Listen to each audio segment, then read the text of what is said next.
Hello नमस्कार दोस्तों। I hope आप सभी बहुत अच्छे होंगे और आप सबकी तैयारी भी काफ़ी शानदार तरीके से चल रही होगी। आप लोग का पीएसएससी का पेपर बहुत जल्द ही आने वाला है। आई होप आपकी तैयारी भी उसी अनुसार से रफ्तार में चल रही होगी। आज हम लोग करने वाले हैं प्रैक्टिस सेट 11।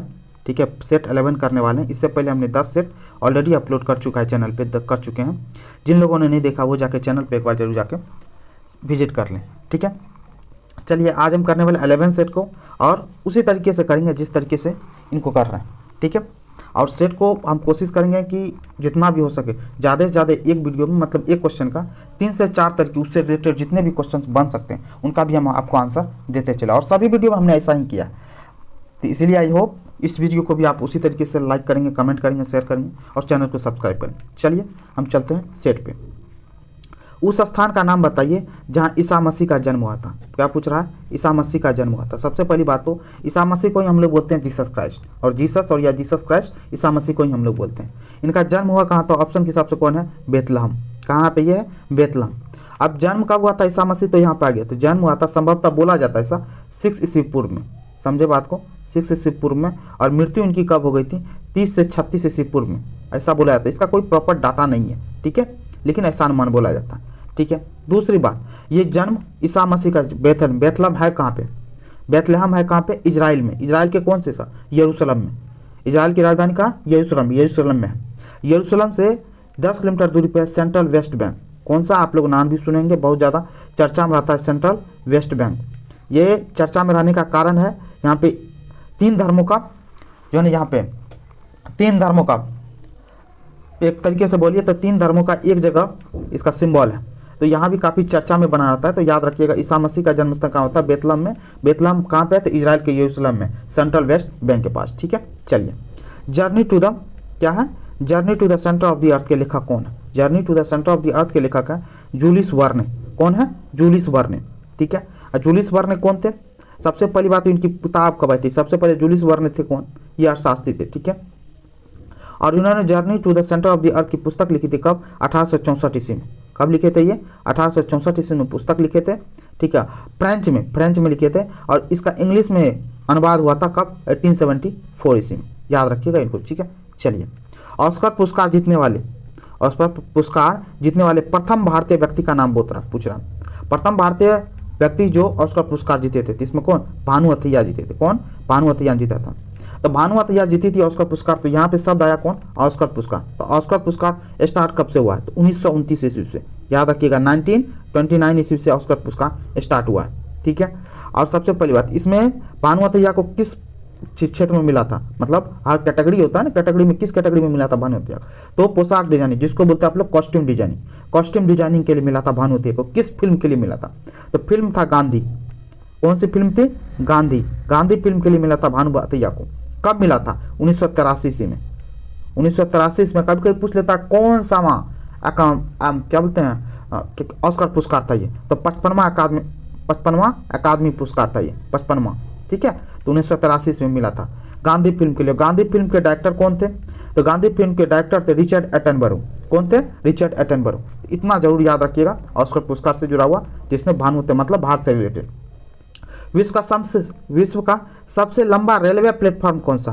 विश्व का सबसे लंबा रेलवे प्लेटफॉर्म कौन सा? गोरखपुर। ठीक है, और गोरखपुर की रेलवे प्लेटफॉर्म की लंबाई कितना?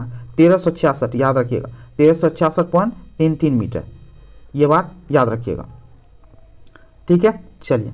अमृतसर का प्रसिद्ध स्वर्ण मंदिर, क्या बोल रहा है? अमृतसर का प्रसिद्ध स्वर्ण मंदिर किसने बनवाया? तो अमृतसर का प्रसिद्ध स्वर्ण मंदिर बनाया था गुरु अर्जुन देव ने बनाए थे। और गुरु अर्जुन देव कौन थे? ये 5वें गुरु थे, सिखों के 5वें गुरु थे। इन्होंने बनवाया था। ठीक है, और स्वर्ण मंदिर को ही बोला जाता है, याद रखिएगा, स्वर्ण मंदिर को ही बोला जाता है हरमिंदर साहब या दरबार साहब। ठीक है, अब देखिए, स्वर्ण मंदिर का जो नींव जो रखा था ना, बनवाए थे तो कंप्लीट किए थे तो गुरु अर्जुन देव, जो सिखों के 5वें होते, लेकिन इसकी नींव रखी थी चौथे गुरु ने रखा था। चौथे गुरु का नाम क्या है? रामदास। ठीक है, चौथे गुरु का नाम क्या है? रामदास। इस चीज़ को याद रखिए। और 5वें गुरु अर्जुन देव ने इसकी पूरा करवाया था। ये बनना स्टार्ट हुआ था कब? स्वर्ण मंदिर 1585 ईस्वी में। ठीक है, और बन के कब कंप्लीट हो गया था? तो 1604 ईस्वी में ये बन के कंप्लीट हो गया था। ये याद रखिएगा। ठीक है, चलिए। मानचित्र बनाने वाले व्यक्ति को क्या कहा जाता है? इसमें आपको ही पता है, मानचित्रकार बोला जाता है। ठीक है, किस देश ने कागज का आविष्कार किया? कागज का आविष्कार कौन से देश ने किया? तो चाइना ने कागज का आविष्कार किया। तो चाइना ने कागज़ का आविष्कार किया, तो किसने किया था ये? तो काई लून, काई लून, ठीक है, इन्होंने किया था। ठीक है, चलिए एटम बम का आविष्कार किसने किया? तो एटम बम का आविष्कार देखिए इस यहाँ पे ऑप्शन के हिसाब से ओटो हान। ओटो हान को क्यों बोलते हैं एटम बम का आविष्कार? इसलिए क्योंकि इसने न्यूक्लियर फिजन पे जो है काम किया था। ठीक है, इसीलिए। लेकिन एक्चुअल में बोला जाए फादर ऑफ एटम बम किसको बोलता था? तो रॉबर्ट ओपेनहाइमर को बोला था, रॉबर्ट ओपेनहाइमर को फादर ऑफ एटॉमिक बम का। ठीक है, चलिए विलंबडन खेलने वाली प्रथम भारतीय महिला कौन थी? विलंबडन खेलने वाली प्रथम भारतीय महिला कौन थी? इस ऑप्शन के हिसाब से कौन है? इस ऑप्शन के हिसाब से सानिया मिर्जा। लेकिन यदि बोला जाए कौन थी, ठीक है, तो इनमें से कोई नहीं होगा ऑप्शन। क्यों? क्योंकि सबसे पहले विलंबडन खेलने वाली कौन थी? तो सबसे पहले विलंबडन खेला था किन्होंने? लीला रो ने। याद रखिएगा, नाम याद है, लीला रो। ठीक है, सानिया मिर्जा तो काफ़ी बाद में खेली है, 2003 में खेली है। इससे पहले भी खेल चुकी है महिला में कब? 1934 ईस्वी में, 1934 ईस्वी में ये खेल चुकी है। लेकिन यदि स्वतंत्र भारत की पूछे, ठीक है, तो उस हिसाब से तब सानिया मिर्जा हो जाएगी। ठीक है, महिला में 1934 ईस्वी में लीला रो खेल चुकी है। अच्छा, विलियमडन स्टार्ट कब हुआ? तो विलियमडन स्टार्ट हुआ 1877 ईस्वी में। याद रखिएगा, विलियमडन का खेल स्टार्ट हुआ कब? 1877 में। यदि भारत में बोले प्रथम पर्सन कौन था जो विलियमडन खेला था? तो रामनाथ कृष्णन ने खेला था। कब? 1954 ईस्वी में। याद रखिएगा, आज़ादी के बाद 1954 ईस्वी में कौन थे विलियमडन खेलने वाले? प्रथम भारतीय थे रामनाथन कृष्णन। इन्होंने जीता भी था 1954 ईस्वी में। ठीक है, तो इस तरीके से 3-4 क्वेश्चन आपके यहीं बन जाते हैं। सानिया मिर्जा, आज़ादी के बाद सानिया मिर्जा प्रथम महिला थी जिन्होंने विलियमडन खेला था। आज़ादी से पहले 1900 सब यदि पहले प्रथम भारतीय बोला था लीला रो, 1934 ईस्वी में खेली थी। विलियमडन स्टार्ट कब हुआ था? 1877 ईस्वी में। ठीक है, 1954 ईस्वी में रामनाथन कृष्णन याद रखिएगा 1954 में प्रथम इंडियन थे जिन्होंने 1954 में कोई मैच जीता था। ठीक है, याद रखिएगा, मैच जीता था विलियमडन में जाकर के कोई। ठीक है, चलिए भारत में व्यावसायिक बैंकें क्या करती है? तो भारत में व्यावसायिक बैंकें करती क्या? तो आपको ही पता क्या करती है? तो आर्थिक वृद्धि की प्रक्रिया को तीव्र करती है। ठीक है, व्यावसायिक बैंकें। चलिए किस वर्ष में 14 प्रमुख व्यावसायिक बैंकों का राष्ट्रीयकृत किया गया? तो कौन से वर्ष में किया गया? 1969 ईस्वी में किया गया। अब कब किया गया? तो याद रखिएगा, डेट भी याद रख लीजिएगा, बहुत बार क्वेश्चन पूछ देता है। 19 जुलाई 1969 ईस्वी को। कौन की थी? किसकी सरकार थी? इंदिरा गांधी की सरकार थी। कितने बैंकों का? तो यहाँ लिखा हुआ 14 प्रमुख बैंकों का। तो इसमें क्या कहते हैं, इंदिरा गांधी ने जितने भी उस समय बैंक थे जिनकी 50 करोड़ की संपत्ति है, पूंजी है, या 50 करोड़ से ज़्यादा है, उन सभी 14 बैंकों का क्या कर दिया, इन्हें राष्ट्रीयकरण कर दिया। तो उसके कुछ समय बाद लगातार चलते रहा, लेकिन उसके समय बाद एक और पूछा जाता। तो 1980 ईस्वी में भी हुआ था। कब हुआ था? 1980 ईस्वी में। एक बार तो इंदिरा गांधी करवा दी, उसके बाद किसने किया था? राजीव गांधी ने किया था। कितने बैंकों का? तो 6 बैंकों का राष्ट्रीयकरण किया था। राजीव गांधी ने 200 करोड़ जिस बैंक की पूंजी है, या 200 करोड़ से ज़्यादा की जिस बैंक की पूंजी है, उसको क्या कर देगा? राष्ट्रीयकृत कर दिया गया। तो ये याद रखिएगा 2। ठीक है, चलिए पंचायती राज निकायों में महिलाओं के लिए सीटों का आरक्षण यह सुनिश्चित करने का प्रयत्न करता है। क्या करता है? यह प्रयत्न करता है क्या? तो यह प्रयत्न करता है सार्वजनिक जीवन में महिलाओं की सहभागिता। भारतीय योजना आयोग के अनुसार शहरी व्यक्ति में पोषणात्मक आवश्यकताओं के आधार पर गरीबी रेखा यह इसमें से कौन सा है? तो इसमें गरीबी रेखा कौन सा? तो 2100 के लिए। कहाँ पे बोल रहा है? शहरी व्यक्तियों में 2100 के लिए। यही बोल देता ग्रामीण में, तो ग्रामीण में ये हो जाएगा 2400 कैलोरी। याद रखिएगा, ग्रामीण में 2400 कैलोरी और शहर में 2100 कैलोरी। ठीक है, निम्नलिखित में से किनको विकसित अर्थव्यवस्था कहकर संबोधित किया जाता है? किसको विकसित अर्थव्यवस्था कहकर संबोधित किया जाता है? तो आपको पता होना चाहिए किसको। तो आपको होता है कौन सा? तो किसको विकसित अर्थव्यवस्था के रूप में बोला जाता है? तो उच्च HDI श्रेणी वाले थे। HDI बोले तो ह्यूमन डेवलपमेंट इंडेक्स। याद रखिएगा, HDI यहाँ शब्द आया, HDI इसी बोलते ह्यूमन डेवलपमेंट इंडेक्स में। जो ह्यूमन डेवलपमेंट इंडेक्स में ऊपर है सबसे ज़्यादा, उसको क्या बोलते हैं? विकसित अर्थव्यवस्था बोले थे। अभी कौन सा देश टॉप पे? तो नॉर्वे। याद रखिएगा, नॉर्वे काफ़ी दिन से HDI के इंडेक्स में सबसे ऊपर है। चलिए ग्रामीण भारत में निर्धनता का अनुमान किसके द्वारा लगाया जाता है? तो ग्रामीण भारत में निर्धनता का अनुमान किसके आधार पर लगाया जाता है? तो किसके आधार पर लगाया जाता है? तो आपको पता हो तो कौन सा? 2400 कैलोरी प्रतिदिन या 447 रुपये प्रति माह। ग्रामीण है ये, याद रखिएगा, 2400 कैलोरी। ठीक है, और या 447 रुपये प्रति माह। यही शहरी पूछ देता तो शहरी पूछ देता तो आप कितना बोलते इसमें? तो शहरी बोल देता तो आपको 2400 नहीं 2100 कैलोरी याद रखते। कितना 2100 कैलोरी, और यहाँ 447 रुपया ग्रामीण के लिए, तो शहरों के लिए तो 579 रुपया। ठीक है, ये बात याद रखिएगा। ठीक है, ये बहुत पुराना डाटा है, इसको एक्चुअली में ग्रामीण भारत के अनुमान के आधार पर लगाया था। किसकी समिति के द्वारा? सुरेश तेंदुलकर समिति। याद रखिएगा, ये पूछता है, ये कैलोरी संबंधी जो आपको पूछ रहा है क्वेश्चन, ये पूछता है किसकी समिति आता है? सुरेश तेंदुलकर समिति। कब? 1973। याद रखिएगा, 1973-74 में ये समिति आई थी। ठीक है, तो इस चीज़ को याद रखिएगा। चलिए, राज्यसभा में चुनाव के लिए अपेक्षित न्यूनतम आयु क्या है? तो राज्यसभा में चुनाव के लिए अपेक्षित न्यूनतम आयु कितना होते हैं? राज्यसभा के लिए कितना? 30 साल। राज्यसभा के लिए 30 साल, याद रखिएगा। 35 वर्ष किसका? या तो गवर्नर या प्रेसिडेंट, ठीक है, उनके लिए 35 वर्ष है। ठीक है, 25 साल किसना है? जो लोकसभा में चुन के, आपको कहने का मतलब सांसद और विधायक साहब जो चुन के जाते हैं ना, वो 25 साल के लिए होते हैं। और यदि पंचायत चुनाव के लिए, तो पंचायत चुनाव के लिए खड़ा होने के लिए कितना चाहिए? 21 साल, याद रखिएगा ये। और यहाँ पे शब्द है राज्यसभा, तो राज्यसभा से याद रखिएगा ये अस्थायी सदन होता है। कितने वर्ष के लिए चुना जाता है?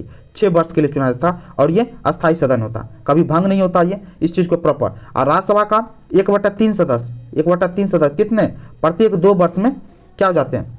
तो अपने पद से हट जाते हैं। ठीक है, इस चीज़ को याद रखिएगा। चलिए, ऋग्वैदिक काल में ग्राम प्रमुख को क्या कहा जाता है? तो ग्राम प्रमुख को ग्रामीणी बोला जाता था। ठीक है, ऋग्वैदिक काल। लोधी वंश का अंतिम शासक कौन था? आ गया, लोधी वंश का अंतिम शासक कौन था? तो इब्राहिम लोधी था।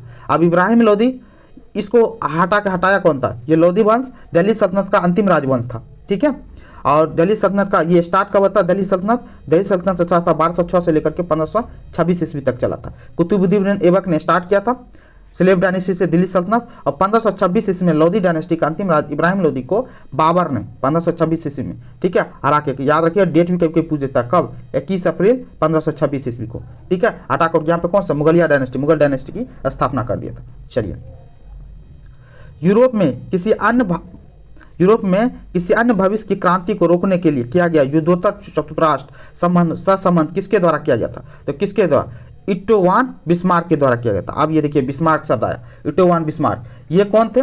तो जर्मनी के फर्स्ट चांसलर थे। क्या थे ये? जर्मनी के फर्स्ट चांसलर थे, याद रखिएगा, ये बहुत बार पूछा जाता है। जर्मनी के फर्स्ट चांसलर थे। ये बने कब थे? तो 1871 ईस्वी में जर्मनी का एकीकरण करके जर्मनी के फर्स्ट चांसलर बने थे ये। ठीक है, और इन्हीं के नाम पे देखिए आयरन, इसी को जर्मनी का बोला जाता है, आयरन मैन ऑफ जर्मनी। ठीक है, इन्हीं के देखिए, इसी तरह भारत का भी बोला जाता है। भारत के एकीकरण में किनका? सरदार वल्लभ भाई पटेल को होते हैं, और भारत का आयरन में भी सरदार वल्लभ भाई पटेल को बोला था, और भारत में लोह पुरुष सरदार वल्लभ भाई पटेल। तो कहने का मतलब इस तरीके से भारत का बिस्मार्क बोला जाता है किसको? सरदार वल्लभ भाई पटेल को। तो इट्टो वान बिस्मार्क कहाँ का था? ये जर्मनी के थे, और जर्मनी के एकीकरण में इनका बहुत बड़ा इंपॉर्टेंट रोल है। 1871 ईस्वी में जर्मनी के ये फर्स्ट चांसलर बने थे। चलिए, इंद्र के हाथी का क्या नाम है?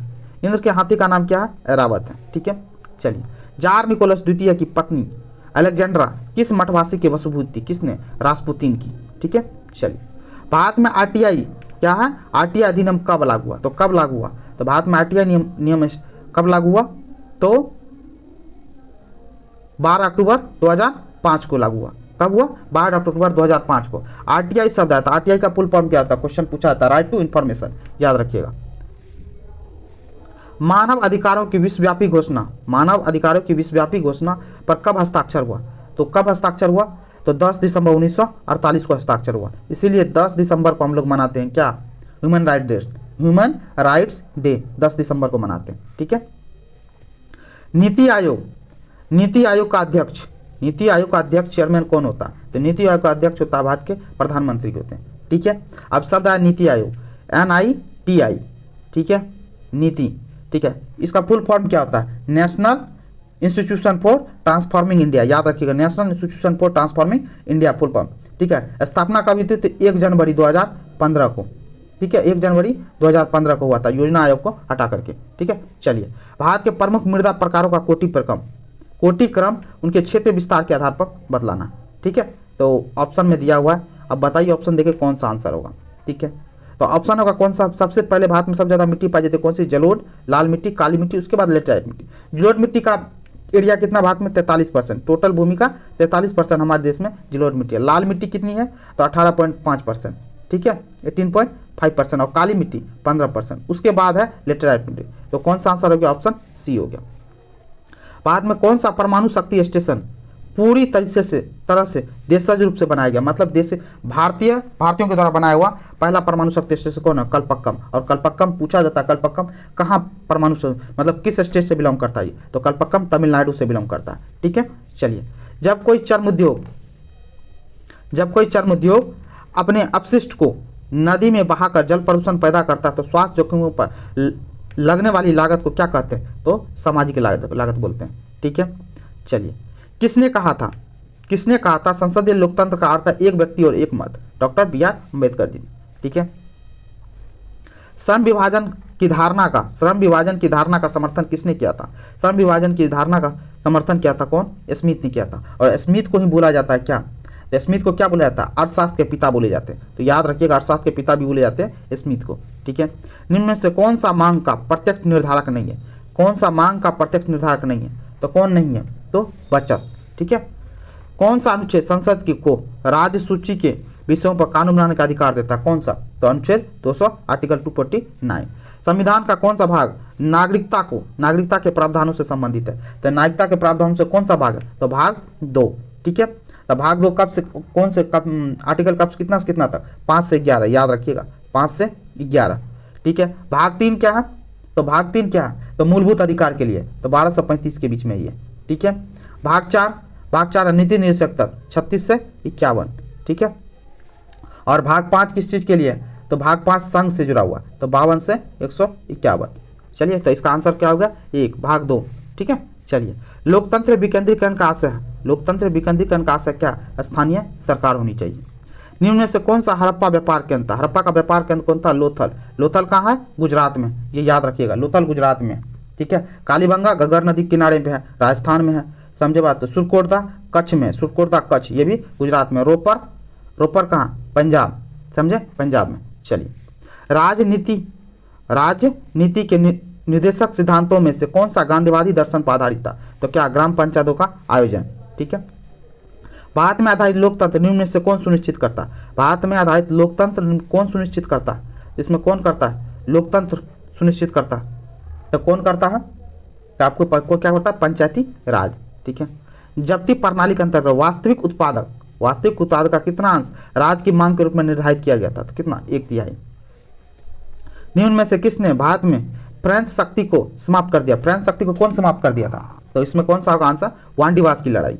अब वांडीवास की लड़ाई हुई कब होती? तो 1760 ईस्वी। याद रखिएगा, 1760 ईस्वी। ये तो गया फ्रेंच शक्ति को। जब बक्सर की लड़ाई कब हुई थी? इसमें ऑप्शन में दिया बक्सर की लड़ाई। तो बक्सर की लड़ाई 1764 ईस्वी में थी। ठीक है, 1764 में। तीसरा कर्नाटक युग कब से कब तक? 1758 से लेकर के कब तक चला था? 1763 ईस्वी तक चला था। ठीक है, ये चीज याद रखिएगा। प्लासी का युग ये 1757 ईस्वी में। ठीक है, ये याद रखिएगा। अब देखिए आंसर है वांडीवास का युग 1760 में। ये तीसरा कर्नाटक युद्ध का ही पार्ट था। कौन? वांडीवास का युद्ध, जो 1760 ईस्वी में खत्म हो गया। और इसी के साथ ही फ्रेंच शक्ति भारत से खत्म हो गई और ब्रिटिशर्स का प्रॉपर रूप से कब्जा हो गया। ठीक है, तो याद रखिएगा वांडीवास का युद्ध। चलिए, कर्क रेखा नहीं गुजरती है। कर्क रेखा कहाँ से नहीं गुजरती है? तो इसमें पाकिस्तान से नहीं गुजरती है। तो कहाँ से गुजरती है कर्क रेखा? सबसे पहली बात, कर्क रेखा कितने डिग्री को बोलते हैं? ये बात आपको पता होनी चाहिए। कितना? 23.5 डिग्री नॉर्थ। 23.5 डिग्री नॉर्थ का जो होता है ना लाइन, उसको बोलते हैं कर्क रेखा। और 23.5 डिग्री साउथ का होगा तो वो मकर रेखा। ठीक है, इतना चीज याद रखिए। कर्क रेखा कहाँ से गुजरती है? भारत से तो गुजरती ही है, बांग्लादेश से गुजरती है, म्यांमार से गुजरती है, और कहाँ से गुजरती है? तो ताइवान से गुजरती है। याद रखिएगा, ताइवान से गुजरती है। ताइवान के अलावा यूएई का नाम सुनेंगे, यूएई से गुजरता है, मिस्र से गुजरता है। जितना भी नाम है याद रखिए। मिस्र, ओमान से भी गुजरता है, चार कंट्री से भी गुजरता है, लीबिया से गुजरता है, अल्जीरिया से गुजरता है, मैक्सिको से गुजरता है। तो ठीक है, ये सारे कंट्री से आपको फिर से कंट्री का नाम बताते हैं, आप माइंड में रिकॉल कर लीजिए। भारत से गुजरता है, बांग्लादेश से गुजरता है, म्यांमार से गुजरता है, ताइवान से गुजरता है, यूएई से गुजरता है, मिस्र से गुजरता है, ओमान से गुजरता है, चाड से गुजरता है, लीबिया से गुजरता है, अल्जीरिया से और मैक्सिको से। ठीक है, और कर्क रेखा जो है ना भारत में सच की भारत को लगभग 2 बराबर भागों में बांटती है। ठीक है, इस चीज को भी याद रखिएगा। ठीक है, और भारत के 8 राज्यों से गुजरता है, ये आपको पिछली वीडियो में बता चुके हैं। ठीक है, 8 राज्यों। चलिए, विकासशील देशों की निम्न समस्याओं में से कौन सा सही नहीं है विकासशील देश के लिए? तो कौन सी समस्या विकासशील देश के लिए नहीं है? तो वृद्धावस्था वाली आबादी का उच्च अनुपात, ये नहीं है। चलिए, निम्न में से कौन सी नदी दक्षिण से उत्तर की ओर बहती है? यहाँ पूछा दक्षिण से उत्तर की ओर। भारत की अधिकतर नदी उत्तर से दक्षिण की ओर बहती है, लेकिन कौन सी नदी है जो दक्षिण से उत्तर की बहती है? तो कौन नदी? सोन नदी, जो अमरकंटक से निकलती है और बिहार के पटना में आके, पटना के आसपास आकर के गंगा नदी में मिल जाती है। ठीक है, चलिए, कलिंग युद्ध के बाद निम्न में से किसने महाराज अशोक के रूपांतरण को दर्ज किया? कौन किया था? तो रॉक एडिक्ट 13। ठीक है, चलिए, हर्षवर्धन की आरंभिक राजधानी कहाँ थी? हर्षवर्धन की आरंभिक शुरुआती राजधानी कहाँ थी? थानेश्वर थी। और इस चीज़ को याद रखिएगा, हर्षवर्धन की प्रारंभिक राजधानी थानेश्वर थी। और हर्षवर्धन पूछ लेता हर्षवर्धन किस वंश का था? तो हर्षवर्धन या तो ऑप्शन में हो सकता है वर्धन वंश या पुष्पभूति वंश, दोनों एक ही बात है। ठीक है, पुष्पभूति वंश या वर्धन वंश, समझ के बात को। चलिए, माय अनफॉरगेटेबल मेमोरीज किसकी आत्मकथा है? किसकी है? ममता बनर्जी, अभी जो कि पश्चिम बंगाल की मुख्यमंत्री है। ठीक है, दक्षिण सूडान की राजधानी कहाँ है? तो जुबा है। और सबसे पहले दक्षिण सूडान किस कॉन्टिनेंट में, किस महादेश में पड़ता है? तो अफ्रीका कॉन्टिनेंट में, ये याद रखिएगा। ठीक है, चलिए, अत्यधिक प्रदूषणकारी उद्योग किस कोटि में आते हैं? तो किस कोटि में? बहुत ज़्यादा क्या बोल रहा है? अत्यधिक प्रदूषणकारी, तो लाल कोटि में आ जाएगा।